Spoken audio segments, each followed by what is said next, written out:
भगवान के भरोसे। बहुत समय पहले भारत के एक शांत और हरे भरे गांव में माधव नाम का एक किसान रहता था। माधव बेहद धार्मिक था और भगवान पर उसकी अटूट आस्था थी। वह हर दिन सुबह उठकर पूजा करता और भगवान का धन्यवाद करता। उसका मानना था कि जो कुछ भी होता है भगवान की इच्छा से होता है। यही सोच उसे हर कठिनाई में धैर्य रखने की शक्ति देती थी। माधव का परिवार छोटा था। उसकी पत्नी सरोज और 2 बच्चे अमन और अनु। उनका जीवन साधारण था लेकिन खुशहाल था। माधव का मुख्य साधन उसका छोटा सा खेत था, जहां वह मेहनत से काम करता और अपने परिवार के लिए अनाज उगाता था।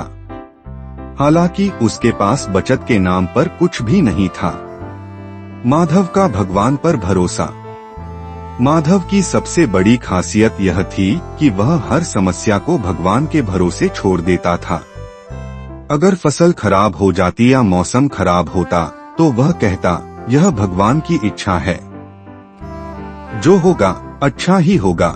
गांव के लोग उसे समझाते कि उसे अपनी परिस्थितियों के अनुसार कुछ उपाय करने चाहिए, लेकिन वह उनकी बातों पर ध्यान नहीं देता। गांव के लोग कभी कभी उसकी इस आदत का मजाक भी उड़ाते। वे कहते, माधव, भगवान तभी मदद करते हैं जब तुम खुद कोशिश करते हो।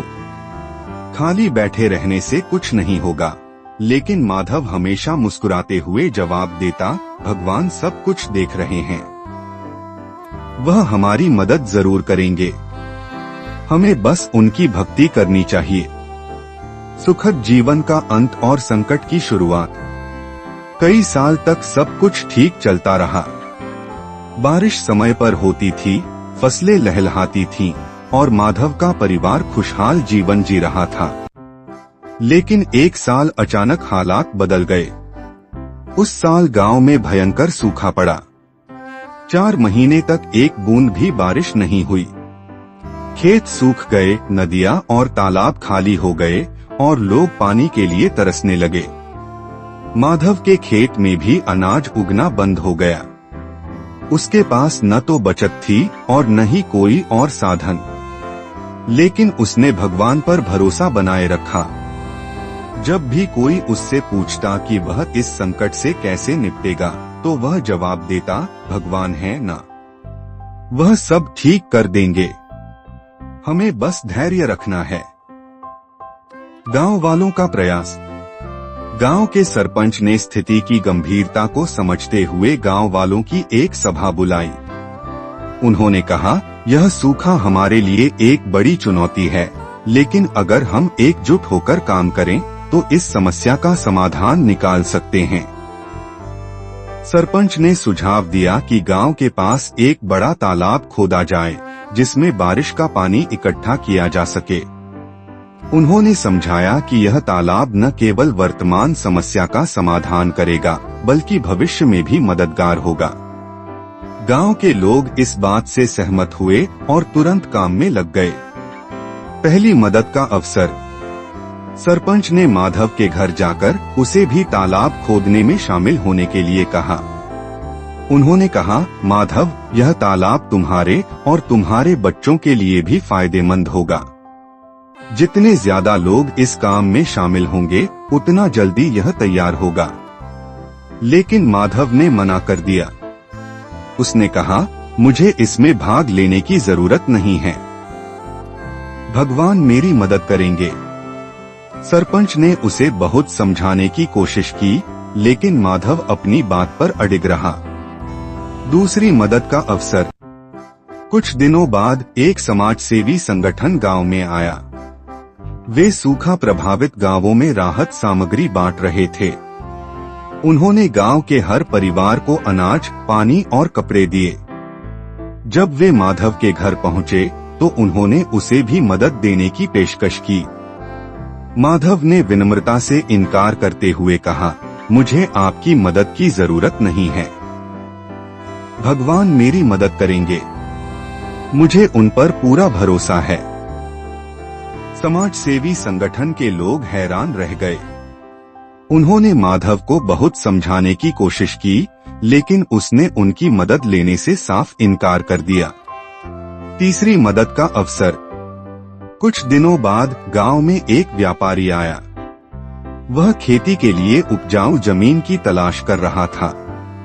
उसने माधव को सुझाव दिया, तुम अपना खेत मुझे किराए पर दे दो।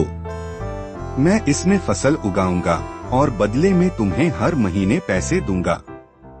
इससे तुम्हारे परिवार का खर्चा चल सकेगा। लेकिन माधव ने इसे भी ठुकरा दिया। उसने कहा, मुझे अपने खेत को किराए पर देने की जरूरत नहीं है। भगवान मेरे लिए रास्ता बनाएंगे। मुझे उन पर पूरा भरोसा है। भूख और निराशा। कुछ ही महीनों में माधव के परिवार की हालत बेहद खराब हो गई। घर में खाने का सामान खत्म हो गया। उसकी पत्नी और बच्चे भूख से कमजोर हो गए। उसकी पत्नी सरोज ने उससे कहा, अब तो कुछ करो। भगवान पर भरोसा करना सही है, लेकिन कुछ प्रयास तो तुम्हें भी करना होगा। माधव ने फिर भी कहा, भगवान मेरी मदद करेंगे। यह सब उनकी मर्जी है। भगवान का उत्तर। एक रात जब भूख से तड़पता उसका परिवार सो गया, तो माधव ने भगवान के सामने प्रार्थना की।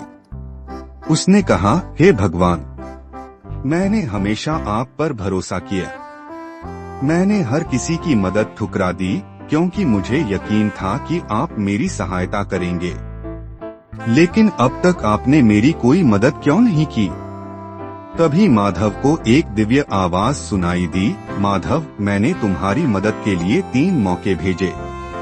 पहला मौका सरपंच के रूप में था, जब उन्होंने तालाब खोदने का सुझाव दिया। दूसरा मौका समाज सेवी संगठन के रूप में था, जब उन्होंने अनाज और पानी दिया। और तीसरा मौका व्यापारी के रूप में था, जब उसने तुम्हारे खेत को किराए पर लेने का प्रस्ताव दिया। लेकिन तुमने हर बार इनकार कर दिया।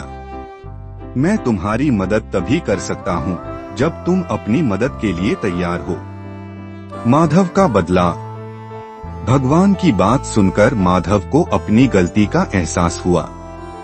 उसने समझा कि सिर्फ भगवान पर भरोसा करना पर्याप्त नहीं है। मेहनत और सही दिशा में प्रयास करना भी उतना ही जरूरी है। अगले दिन उसने गांव वालों से माफी मांगी और उनके साथ तालाब खोदने के काम में जुट गया। उसने अपने खेत को फिर से उपजाऊ बनाने के लिए कड़ी मेहनत शुरू की। उसकी पत्नी और बच्चों ने भी उसका साथ दिया। धीरे धीरे उसके खेतों में फसल उगने लगी और उसका परिवार फिर से खुशहाल हो गया। सीख। यह कहानी हमें सिखाती है कि भगवान हमेशा हमारी मदद के लिए तैयार रहते हैं, लेकिन हमें उनके संकेतों और अवसरों को पहचानने की जरूरत है। केवल भगवान के भरोसे बैठने से कुछ नहीं होता। मेहनत और सही समय पर सही निर्णय लेना ही सफलता की कुंजी है। संदेश। भगवान पर भरोसा करें, लेकिन अपने जीवन की जिम्मेदारी खुद उठाएं। जो व्यक्ति खुद मेहनत करता है और अवसरों का सही उपयोग करता है, वही सच्चा सफल होता है।